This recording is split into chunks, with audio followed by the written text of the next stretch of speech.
Man, I'm glad Be Easy made me that intro. Salute to Be Easy. Be Easy, you gotta call me back too, all right? If you listen. Now listen. Yeah, man, I'm back. You know what I'm saying? I'm back. Here we are on Earth together. It's you and I. Okay, enough. All right, this is another one of my favorites, y'all. Talking about the incredible man, oh man, this is my guy, man. Man, my mic cut off on me, man. I was just so just enamored. Stevie Wonder, yes, Stevie Wonder, yes, yes. All right, let's get into the story, all right, because I don't want to be here long. Okay, so this is kind of a lengthy one, all right, because Stevie's done a lot, all right. So I'm gonna cover the little quick little biography thing that got up in this little thing that we got on Wikipedia. So the Wikipedia, I'm not gonna put it on the screen because I ain't trying to get a strike. I know what it is, but yeah. Now, okay. Now every time I read these things, I be finding out like they full names and all that. Like this is crazy. Let's get into y'all. Steve-Land Hardaway Morris. Wow, man, that's a long one. Okay. And I think this is N.A. Junkins. I don't know what that means. Was born May 13th, 1950. Known professionally as Stevie Wonder, is an American singer-songwriter who was credited as a pioneer, which he truly is, man. An influence behind musicians across a range of genres that include rhythm and blues, pop, soul, gospel, funk, jazz, a virtual one-man band, which he is. Wonder's use of synthesizer and other electronic musical instruments during the 1970s reshaped the conventions of R&B. He also helped drive such genres into the album era, crafting his LPs as cohesive and consistent. In addition to his socially conscious statements with complex compositions, blind since shortly after his birth, Wonder was a child prodigy who signed with Motown's Tama label at the age of 11, where he was given a freshman name, Little Stevie Wonder. Man, let's get into the story, man. Wonder's single "Fingertips" was a number one hit on a Billboard Hot 100 in 1963 at the age of 13. Putting in work at the age of 13. Oh my gosh. Yo, I say Michael Jackson is the guy, but Stevie Wonder's right there, man. It's between him and Stevie. Like, whoever thinks that it's not, like, y'all crazy. Like, it's between him and Stevie Wonder, man. I'm telling you, man, like, it is, man. It is. It really is. All right, hold on. I got to check on something, y'all. Hold on. Got to check on something real quick. Be right back.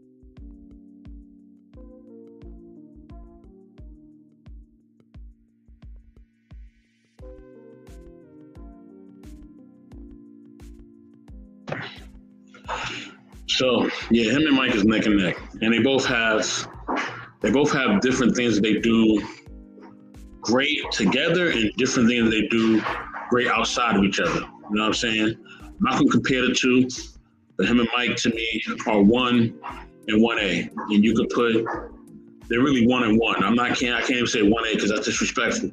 It's one and one, okay? And then you could put it with whoever else you want after that. I mean, literally whoever else, and nobody be mad at you. You know what I mean? Yes, at this point, it's two number ones. All right, to me, I think Michael and Stevie are the greatest artists ever in time. Okay, that's my opinion. Okay, but I think my opinion is very, very valid. Okay, now let's get to it, y'all. Making him the youngest artist ever to top the chart. Wonder's critical success was at its peak in the 1970s. This classic period began in 1972 with the release of Music of My Mind. Man, what an album. And Talking Book, Another great album. The latter, featuring Superstition, was one of the most distinctive and famous examples of the sound of the Hohner clavinet keyboard. His works, Intervisions, classic. Fulfillment's First Finale, classic. And Songs in the Key of Life, definitely a classic. All won a Grammy Award for Album of the Year. Wow. This man has so many Grammys. It's not even funny. He just got Grammys all over the place, making him the tie record holder for the most Album of the Year wins with 3. He's also the only artist that won the award with 3 consecutive album releases. One to begin his commercial period in the 1980s. He achieved his biggest hits and highest level of fame, had increased album sales, charity participation, high-profile collaborations including Paul McCartney and Michael Jackson, political impact, and television appearances. Wonder has continued to remain active in music and political causes. Wonder is one of the best-selling music artists of all time, with sales of over 100 million records worldwide. He has won 25. Oh my gosh. 25 Grammy Awards, the most by a solo artist, and won Academy Award. Best Original Song for the 1984 film, The Woman in Red. Wonder has been inducted into the Rhythm and Blues Music Hall of Fame, Rock and Roll Hall of Fame, and Songwriters Hall of Fame. He is noted for his work as an activist for political causes, including his 1980 campaign to make Martin Luther King Jr.'s birthday a federal holiday in the U.S. In 2009, he was named a United Nations Messenger of Peace, and in 2014, he was honored with the Presidential Medal of Freedom. I'm still tripping off that 25 Grammy. 25 Grammy Awards? 25? Oh gosh, man. Wonder was born Steve Lynn Hardaway, Junkins in Saginaw, Michigan, on May 13, 1950. The third of 5 children born to Lula Marie Hardaway. All right, Lula Mae Hardaway. Let me tell you something. Okay, I got to make this point, man. I just got to. You understand, right? I just covered Marvin Gaye. Marvin Gaye was making platinum albums and all that, right? But he had other things in his life that kind of, allowed him. He didn't really. I feel like Marvin could have really been on that Stevie Wonder level on a full time, but other things was in his life was just taken away from that. But Marvin was the guy too. But Stevie was so like really entrenched in his craft, man. Like it was all about the music to him. He didn't care about really anything else. Like to get 25 Grammy Awards, like you gotta really be into your music. Like it just takes so much effort, work, consistency, and just overall just greatness. You know what I mean? And the second of Hardaway's 2 children were Calvin Junkins. He was born 6 weeks premature, which along with the oxygen-rich atmosphere and a hospital incubator, resulted in retinopathy of prematurity. Okay, a condition in which the growth of the eyes is aborted and causes the retina to detach, so he became blind. Man, that's sad.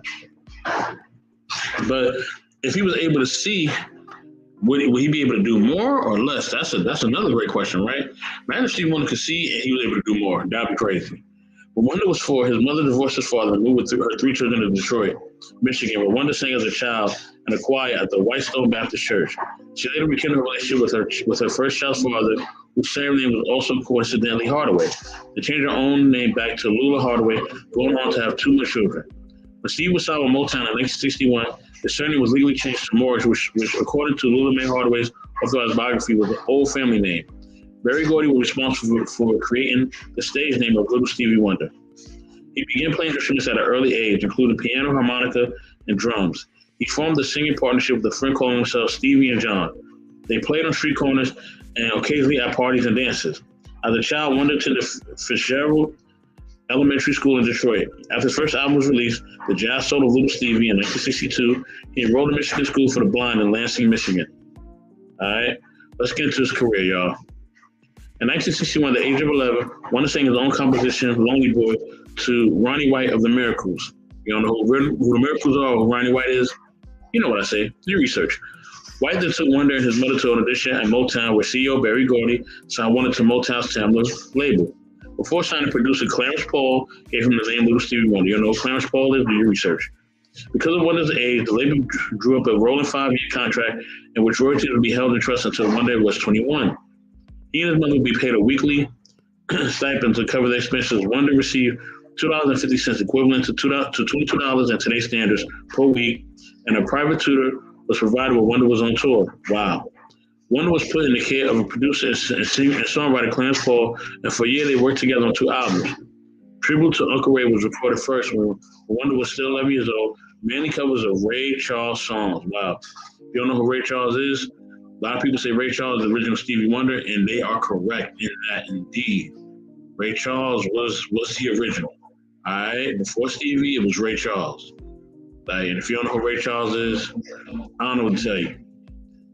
Now, the album included a Wonder and Paul composition, Sunset. The Jazz Soul of Little Stevie was recorded next. The instrumental album consisted mainly of Paul's composition, 2 of which were in session number 112, were co-written with Wonder. Feeling Wonder was not ready a song, Mother Thank You, were recorded for release as a single, but then pulled and replaced by the Berry Gordy song, I Call It Pretty Music. But the old people call it The Blues as a debut single. Released in summer 1962, it almost broke into the Billboard 100, spending 1 week on August at 101. 2 follow-up singles, Little Water Boy and Contractor Love, both had no success, and the 2 albums released in reverse order of recording the Jazz Soul of Little Stevie in September 1962 and Tribute to Uncle Ray in October 1962 also met with little success. At the end of 1962, when Wonder was 12 years old, he joined the Motown Revue, touring the Chitlin circuit of theaters across America that accepted Black artists. At the Regal Theater, Chicago, if you don't know where that's at, do your research. His 20-minute performance was recorded and released in May 1963 as the album recorded live, The 12-Year-Old Genius. A single, Fingertips, from the album was also released in May and became a major hit. The song featured a confident and enthusiastic Wonder, returning for a spontaneous encore that catched out the replacement bass player, who was heard to call out, What Key, was a #1 hit on the Billboard Hot 100. Wonder was age 13, making him the youngest artist ever to top the chart. The single was simultaneously #1 on the R&B chart, the first time that had occurred. His next few recordings, however, were not successful. His voice was changing as he got older, and some Motown executives were considering canceling his recording contract. Oh, man. Glad they didn't do that, huh? Mm-hmm. During 1964, Wonder appeared in two films as himself, Muscle Beach Party and Bikini Beach, but these were not successful either. Sylvia Moy, if you don't know who Sylvia Moy is, do your research, persuaded label owner Berry Gordy to give Wonder another chance. Dropping a little from his name, Moy and Wonder worked together to create the hit Uptight, Everything Is Alright.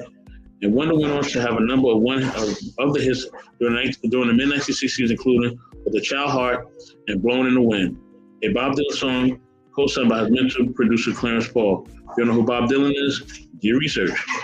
He also began to work in the Motown songwriting department, composing songs both for himself and his label mates, including The Tears of a Clown, #1 hit for Smokey Robinson and the Miracles. If you don't know who that is, do your research.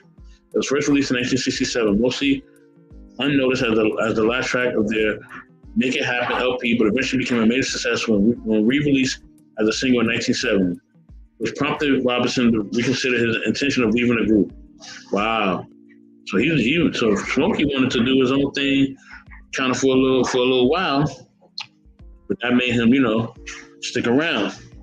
In 1968, he recorded an album of instrumental soul jazz tracks, mostly harmonica solos, under the title Yvette Renault, which is Stevie Wonder spelled backwards. The album failed to get much attention.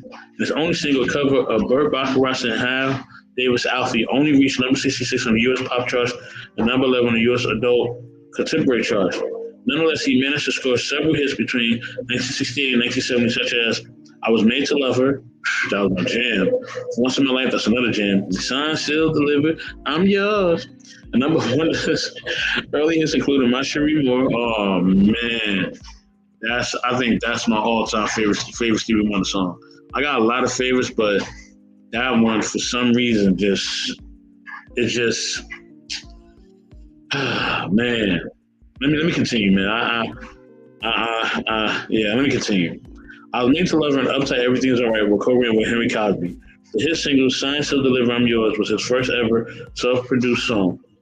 In 1969, Wonder participated in a Sanremo Music Festival with a song, Say Tu Ragaz Maya, in conjunction with Gabriela Faria. Between 1967 and 1970, he recorded 4 45 RPM singles and an Italian LP. Wonder's appearance at the 1969 Harlem Cultural Festival opens the 2021 music documentary Summer Soul. Wonder plays a drum solo during his set. Wow. All right, let's keep going. Let's get into more of his career. In September 1970, at the age of 20, Wonder married Sarita Wright, a songwriter and former Motown secretary. Wright and Wonder worked together on the next album, Where I'm Coming From, in 1971. Wonder writing the music and Wright helping with the lyrics. Around this time, Wonder became interested in utilizing synthesizers after hearing albums by electronic groups Tonto's Expanding Head Band. Y'all know what that is? Do your research. Wonder and Wright wanted to touch on the social problems of the world and for the lyrics to mean something.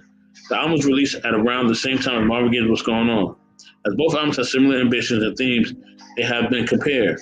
In contemporary reviews by Vince, Alida, and Rolling Stone, Gaye's was seen as successful, while Wonder's was seen as a failure due to self-indulgent and cluttered production, undistinguished and pretentious lyrics, and an overlap of unity and flow. Also in 1970, Wonder co-wrote and played numerous instruments on the hit It's a Shame for fellow Motown act The Spinners. Wow. Okay. If y'all don't know about The Spinners, do your research. And It's a Shame, along with I'll Be There, those are my two favorite Spinner songs, man. I love both of those songs. It's a shame. All right, let me stop. This contribution was meant to be a showcase of his talent, and thus a weapon in the ongoing negotiations with Gordy about creative autonomy. Reached his 21st birthday on March 13, 1971, Wonder allowed his Motown contract to expire. During this period, he's independently recorded 2 albums and signed a new contract with Motown Records. The 120-page contract was a president at Motown and gave Wonder a much higher royalty rate. He returned to Motown March 1972 with Music on My Mind. Like most previous albums of Motown, which usually consisted of a collection of singles, B-sides, and covers, Music on My Mind was a full-length artistic statement with songs flowing together thematically. Wonder's lyrics dealt with social, political, and mythical themes as well as the standard romantic ones, which while musically he began exploring, overdubbing, and recording most of the instrumental parts himself. Music on My Mind marked the beginning of a long collaboration with Tonto's Expanded Head Band, Robert Mugloff, if you don't know who that is, do your research, and Malcolm Sisu. You know who that is, do your research. And with lyricist Yvonne Wright. Do your research if you don't know who that is either. Okay? Released in late 1972, Wonder's album Talking Book featured number one hit Superstition, which is one of the most distinctive and famous examples of the sound of the Hohner clarinet keyboard. Talking Book also featured You Are the Sunshine of My Life. Oh, man. Love that song, too. Was also peaked at number one during the same time as the album's release. Wonder began touring with the Rolling Stones to alleviate the negative effects from pigeonholing as a result of being an R&B artist in America. Wonder's touring with the Stones was also a factor behind the success of both Superstition and You Are the Sunshine of My Life. Between the 2 songs won 3 Grammy Awards. Wow. On the episode of the children's television show Sesame Street that aired in April 1973, Wonder and his band performed Superstition as well as an all original called Sesame Street song, which demonstrated his abilities with television. Wow. Intervisions released in 1973 featured High Ground, which reached number 4 on the pop charts, as well as the Trenchant Living for the City, which reached number 8. That's a great song as well. Both songs reached number 1 on the R&B charts. Popular ballads such as Golden Lady, oh my gosh, that's my jam, and All in Love is Fair were also present. In a mixture of moves that nevertheless held together as a unified whole, Intervisions generated 3 more Grammy Awards, including Album of the Year. The album is ranked number 34 on Rolling Stone's 500 Greatest Albums of All Time. Wonder had become the most influential and acclaimed Black musician of the early 1970s. August 6, 1973, Wonder was injured in a serious automobile accident on a tour in North Carolina when the car in which he was riding hit the back of a truck. It left him in a coma for 4 days. Oh, man. It resulted in a partial loss of his senses of smell and a temporary loss of sense of taste. Despite orders from the doctor to refrain from performing, Wonder performed at a homecoming benefit for Shaw University in Raleigh in November 1973. Shaw was facing financial difficulties, so Wonder was a member of the university's board of trustees. Raleigh, other acts such as Zima. You don't know what that is, do your research. LaBelle, you don't know who LaBelle is, definitely do your research. And the Chambers Brothers, you don't know what that is, please do your research. To join the concert, which raised over $10,000 for the school's scholarship fund. One of them bought the European tour early 1974, performed at the Medium Convention in Cannes at the Rainbow Theatre in London, and on a German television show, Muskeldine. On his return from Europe, he played a sold-out concert at Madison Square Garden in March 1974, highlighting both up-tempo material and long, building improvisation on mid-tempo songs that such songs as "Live for the City." The album's Fulfillment's first finale appeared in July 1974 and set two hits high on top charts. Number one, "You Haven't Done Nothing," and the top 10, "Boogie on Reggae Woman." Boogie on Reggae Woman, that's a jam. The album of the year was again one of three Grammys won. The same year, 1-2 part in Los Angeles Jam Session by ex-Beatles John Lennon and Paul McCartney. That will become known as the bootleg album "A Toot and a Snore" in 1974. He also co-wrote and produced the 1974 Sarita Wright album, Stevie Wonder Presents Sarita.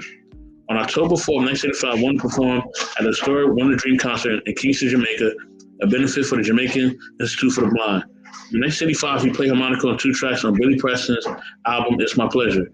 If you don't know who John Lennon and Paul McCartney is, if you don't know who Billy Preston is, man, just do your research, man. All right, by 1975, the age of 25, Wonder had won 2 consecutive Grammy Awards. All right. In 1974 for Intervision, and 1975 for Fulfillment's first finale. 1976 when Paul Simon won the Album of the Year Grammy for his Still Crazy. After all 3 years, he noted, "I'd like to thank Stevie Wonder who didn't make an album this year." Wow. The double album with extra EP songs, Songs of the Key of Life, was released in September 1976. Sprawling in style and sometimes lyrically difficult to fathom, the album was hard for some listeners to assimilate. Yet is regarded by many as Wonder's crowning achievement, one of the most recognizable and accomplished albums in pop music history. The album became the first American artist to debut straight number 1 in the Billboard charts, which stood for 14 non-consecutive weeks. 2 tracks became number 1 pop hits, "I Wish" and "Sir Duke." Sir Duke is that jam, man. The Baby's celebratory "Isn't She Lovely?" That's a jam too. Was written about his newborn daughter, Aisha, while songs such as "Love's" and "Need of Love Today" and "Village Ghettoland" reflect their far more pensive mood. Songs of the Key of Life won Album of the Year and won 2 other Grammys. The album was ranked 4th on Rolling Stone's 500 Greatest Albums of All Time. In 1979, Stevie Wonder's Journey Through the Secret Life of Plants, his only further 1970s release was the retrospective 3-disc album, Looking Book, 1977, an anthology of his early Motown period. All right, let's keep going, y'all. Okay, so the mainly instrumental soundtrack album, Stevie Wonder's Journey Through the Secret Life of Plants, 1979 was composed using an early music sampler called a computer music modulator. It was also his first digital recording and one of the earliest popular albums to use the technology, which Wonder used for all subsequent recordings. Wonder toured briefly with an orchestra in support of the album and used a Fairlight CMI sampler on stage. And this year, Wonder also wrote and produced a dance hit, Let's Get Serious, performed by Jermaine Jackson. I'm not even gonna say nothing about Jermaine Jackson, all right? I'm not gonna say nothing about that. I always say do your research, but at this point, I don't need to say that. And ranked by Billboard as the number 1 R&B single of 1980. Wow. I didn't know Jermaine had that. I didn't know he had the number 1 R&B single in 80. I didn't know. Out of July, which came out in 1980, became Wonder's first platinum selling single album. And the single, Happy Birthday, was a successful vehicle for his campaign to establish Dr. Martin Luther King Jr. birthday as a national holiday. The album also included Master Blaster Jam and That Is the Jam. I Ain't Gonna Stand For It and a sentimental ballad, Lately.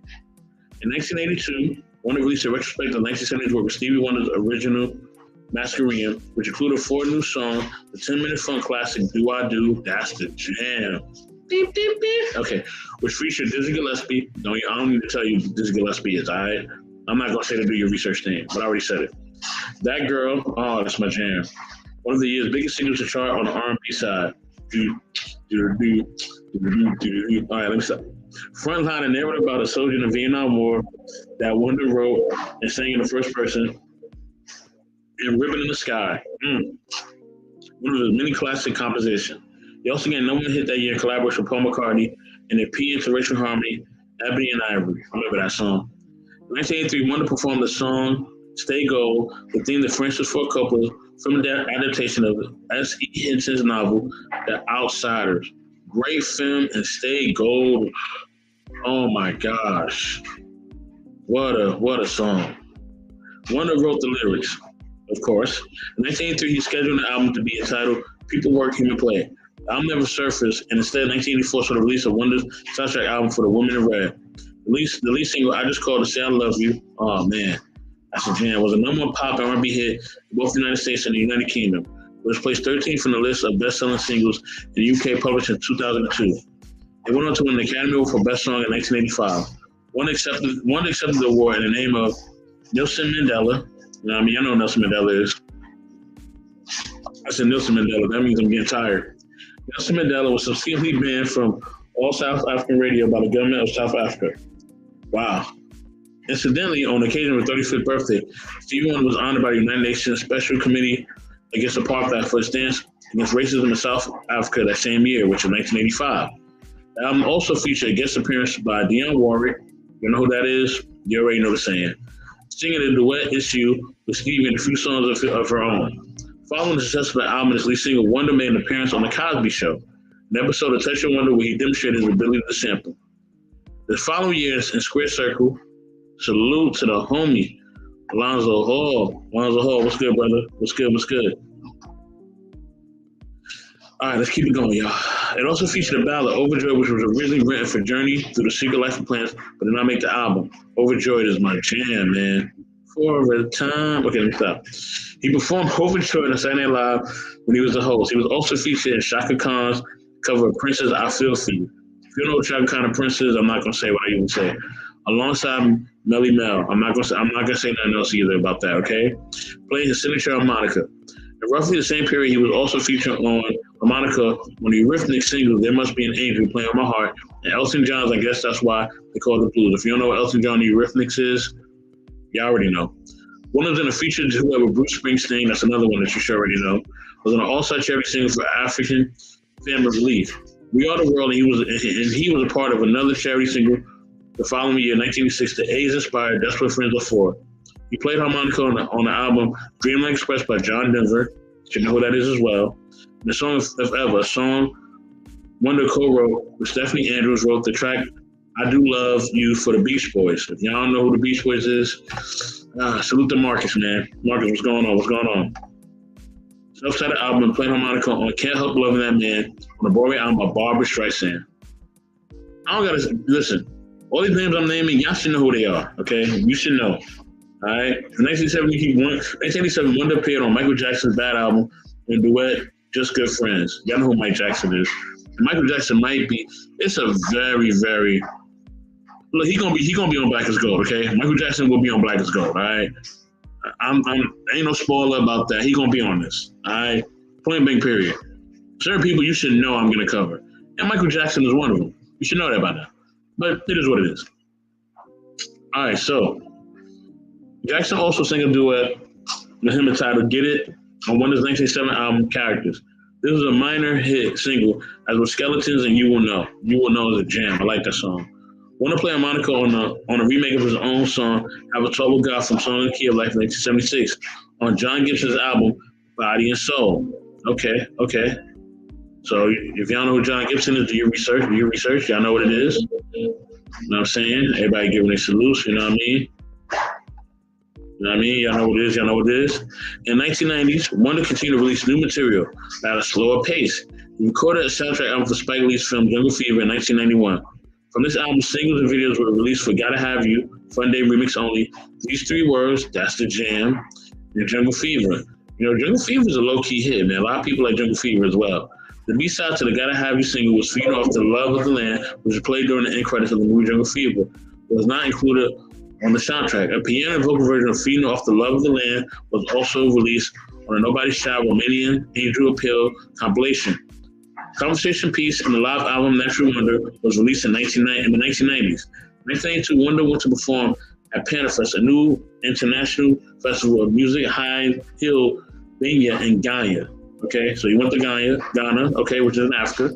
It was during the trip that he composed many of the songs featured on Conversation Piece. And he would describe in the 1985 interview the powerful impact his visit to the country had. I had only been there for 18 hours when I decided I eventually moved there permanently. Wow. In 1994, a co-heir of Panafest a year, he headlined a concert at the National Theatre in Accra. Among the other activities, Wonder played harmonica on one track from the 1984 tribute album Kiss My Behind, classic Kiss Groove, sung in the 1986 Summer Olympics closing ceremony. Collaborated in 1987 with Babyface, y'all should know who Babyface is, How Come How Long, a song about domestic violence that was nominated for a Grammy Award, and played harmonica on Sting's 1989 Brand New Day. Y'all already know who Sting is. I'm not going to say what I usually say.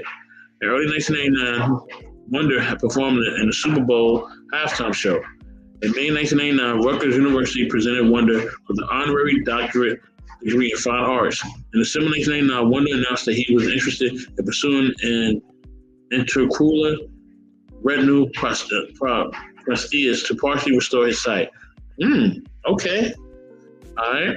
So let's get it on. We almost done, y'all. Like, I'm literally almost done. All right. Okay. So let's get on to the latter years, okay? In the 21st century, Wonder contributed to 2 new songs to soundtrack of Spike Lee's Bamboozle. This represented People and Some Years Ago. Wonder continues to record and perform, though mainly occasional appearances and guest appearance and performance. He did do 2 tours and released 1 album of new material in 2005, A Time to Love. In June 2006, Wonder made a guest appearance on Busta Rhymes' album The Big Bang on the track Been Through the Storm.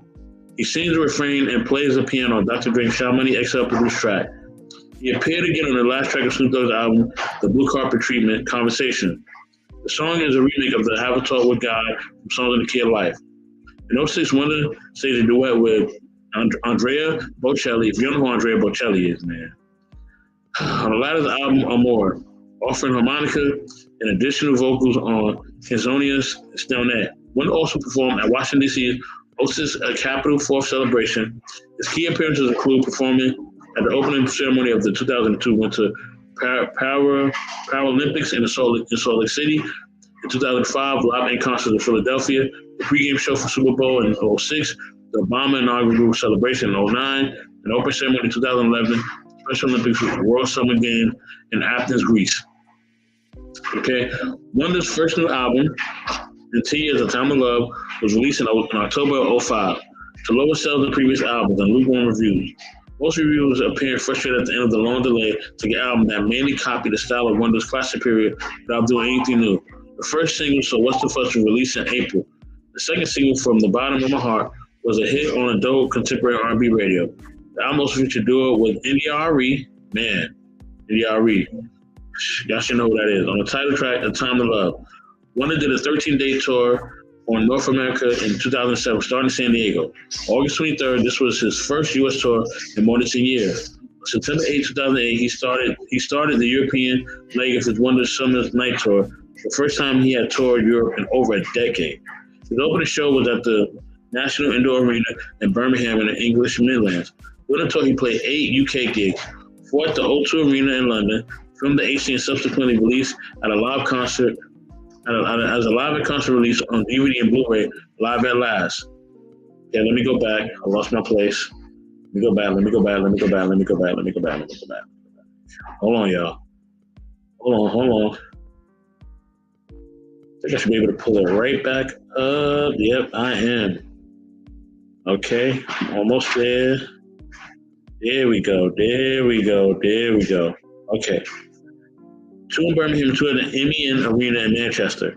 One of the other stop in the tour's European League also found him performing in the Netherlands. Okay, Rotterdam, Sweden, Stockholm, Germany, Cologne, Mannheim, and Munich. Norway, Harmony, France, Paris, Italy, Milan, and Denmark, Aalborg. Wonder also toured Australia, Perth, Adelaide, Melbourne, Sydney, and Brisbane. In New Zealand, Christchurch, Auckland, and New Plymouth in October and November. His 2010 tour included a 2-hour set at the Bonaire Music Festival in Manchester, Tennessee, a stop at London's Hard Rock Calling in Hyde Park, and appearances at England's Glastonbury Festival. Rodimus North Sea Jazz Festival, and a concert in Bergen, Norway, and a concert in Dublin, Ireland at the O2 Arena on June 24th. Winter's harmonica playing can be heard on the '09 Grammy-nominated Never Give You Up, featuring C.J. Hilton and Raphael Saadiq. Y'all know who that is? Y'all already know what it is. Yeah, I am back on, bro. I gotta knock this one out. You know what I'm saying? Gotta represent Stevie Wonder. All right? You know what I mean? And I'm doing laundry too, but that's another story. Now, okay. Wonder sang at the Michael Jackson Transcendence service in '09, at Etta James Transcendence in 2012. Y'all know who Etta James is? Y'all already know, man. A month later, Whitney Houston's transition service, and at the transition of Aretha Franklin, 2018. Wonder appeared on singer Celine Dion's studio album "Love Me Back to Life." Y'all know who that is? Y'all already know. Thank you, Marcus. Thank you for the love, bro. Appreciate you, man. You know what it is, man. Salute to Marcus. Okay, the album was released in October 2013. He was also featured on 2 tracks on Mark Ronson's 2015 album, Uptown Special. In October 2020, Wonder announced that he had a new vanity label released via Public Records. So What the Fuss Records was making the first time his music was not released through Motown Records. The announcement was paired with the release of 2 singles, Can't Put It in the Hands of Fate, a socially conscious funk track, and Where's Our Love Song, whose proceeds will go toward the organization Feeding America. In June of 2021, Wonder appeared in the documentary Summer Soul, directed by Amir Questlove Thompson, shown the Harlem Cultural Festival of 1969. Never before seen footage as a young 19-year-old Stevie Wonder seen performing in front of thousands of people in Harlem. All right, Wonder's performance was shown in the documentary included It's Your Thing by the Osley Brothers. Y'all should know who that is as well. And a drum solo. Wonder talks about the turning point made in his career during this time, and how this helped him get out of being seen as just a child star. In October of 2002, Wonder celebrated his 50th anniversary of his Project Talking Book. After 50 years, the album is still recognized for its timeless hits, which is number his Superstition and You Are the Sunshine of My Life. Okay, now let's get into what he's doing now. All right, and kind of beyond, or future projects as it's called. By June 2008, Wonder was working on 2 projects simultaneously: a new album called The Gospel Inspired Believer, which will deal with the various spiritual and cultural crises facing the world, and through the eyes of Wonder, an album he has described as a performance piece that will reflect his experience as a blind man. Wonder was also keeping the door open for a collaboration with Tony Bennett. Y'all know who that is? You already know. And Quincy Jones. If you don't know what it is, you already know again. Concerning a jazz album, that would be crazy if they did that. If Wonder were to join forces with Bennett, it would not be for the first time. The rendition of For Once in My Life earned him a Grammy for Best Pop Collaboration with vocals in 2006. In 2013, Wonder revealed that he had been recording new material for 2 albums, When the World Began and 10 Billion Hearts, in collaboration with producer David Foster, to be released in 2014. The albums have not been released, okay? In October 2020, of one of his 2 recent singles, Wonder mentioned both Through the Eyes of Wonder and The Gospel Inspired Baloo as projects in development. The former is an album that may feature both singles, and the latter is a future album he may record with his former label, Motown. Look, y'all, that is the career of the incredible Stevie Wonder. All right, putting it down since the age of 13, really the age of 11. He had tutors, he had all types of stuff. Man, this man is just a musical, I won't say institution, but he's music. Stevie Wonder is music, all right? That's the only thing I can say. I don't need to say nothing else.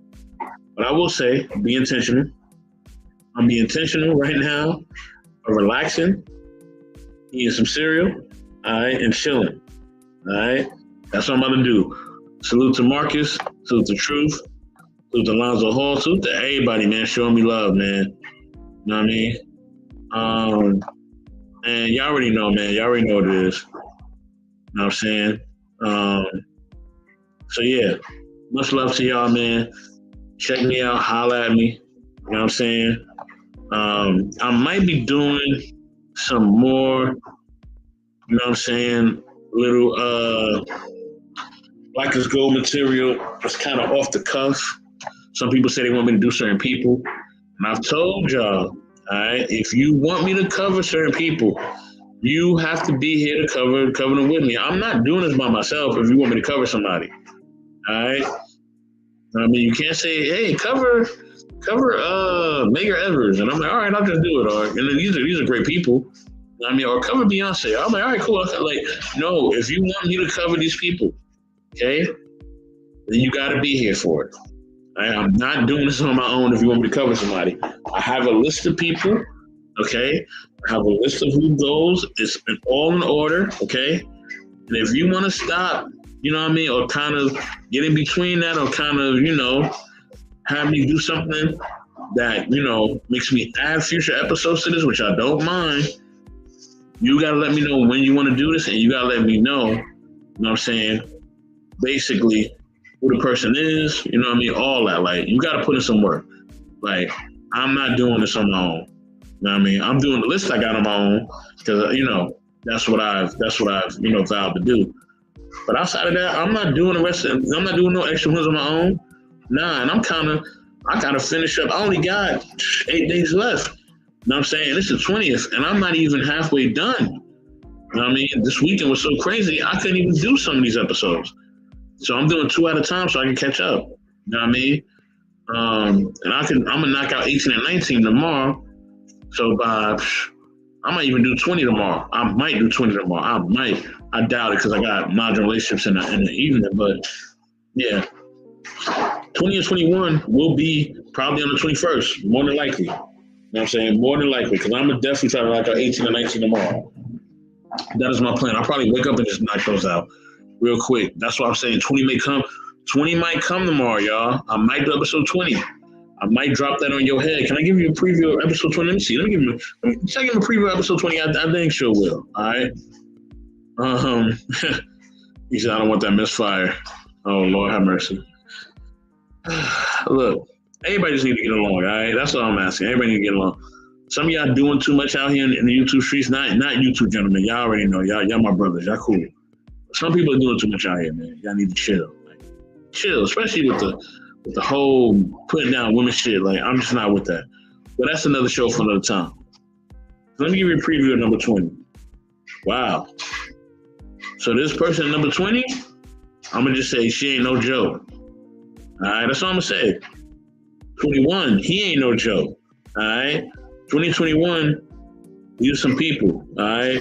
22, man. 22, let's just say this brother wasn't afraid to pull out the gat and get busy. That's all I'm gonna say. Like, literally, like, he wasn't afraid to get it popping. All right, for the blacks. All right, I'm kind of giving you clues. 23, man, her voice transcended.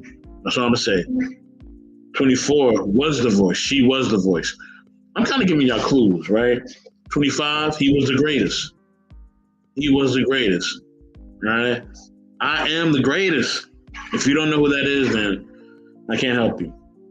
26, greatest performer of all time in music. 27, you know what I mean? Just one of the most huge political, social figures, and he's still going. All right, shout out to the nation. Shout out to the nation. If that's so hard for you to figure out, I don't know. I can't help you. 28, the best to me, the greatest black male actor ever. Okay? So if you cannot piece together some of these clues that I've given you, because maybe some of them I may be leaving you in the dark, right? Which is on purpose. But if you can't piece some of these together, then I don't know what to tell you. All right? So that's a preview for what's coming up in Black is Gold. All right? One of these episodes, man, I'm really excited about. I don't know why I'm so excited about this episode, but I am. Another episode I'm giddy about. These other ones, I'm cool with them too. You know what I'm saying? Y'all already know what 18 and 19 is. If you haven't seen the previews for 18 and 19, look on the page. It's right there. Look under live. Look on the tab live. I'm going to fix my home tab and all that. I'm going to get to that eventually and creating playlists and all that on the thing on YouTube Studios. I'm going to get to all that. But I'm busy, y'all. Like, I mean, I gotta eat and sleep sometime. I mean, goddamn. Nah, man, I mess with y'all, man. But look, at the end of the day, you know what I'm saying? 18 and 19 is already previewed. Now, I mean, if y'all really want to see what 18 and 19 is, just look on the live. Look under live. It's right there. All right? It's right there. If you don't know who these two people are from the images of 18 and 19, then you damn sure need to watch the show. That's all I'm gonna say. All right, 18 should be completely obvious. 19 should be too. 19, I can see if you're a little off on episode 19. I can see if you don't know who that is because it is before my time. It is before a lot of our times, right? This was like 60s, 70s person, right? She was a political social activist, so I can understand. But 18, you should know what 18 is. Like, if you don't know what 18 is, then I don't know what to tell you. I don't know what to tell you. I don't know what to tell you. All right? I mean, I don't know what to tell you. You should know who 18 is. All right? If you don't, then please watch the show. If you don't know who 19 is, please watch the show, okay? All right? Because, yeah, you need to know who these people are if you don't know. But, yeah, with that being said, y'all, man, enjoy your evening or mornings or whatever you at. I mean, it's still kind of evening, morning time here, right? I can say anything before 5 a.m. evening. That's me. Don't ask me why, but that's just me. All right. With that being said, because it's still dark outside. All right. Anytime it's still dark outside, it's still evening. That being said, y'all, love y'all, man. Really do love y'all. I appreciate y'all for rocking with me. This is Black as Gold. As always, be intentional. As a system having streams QB would say. You know what I'm saying? And with that, I am out. Later, y'all.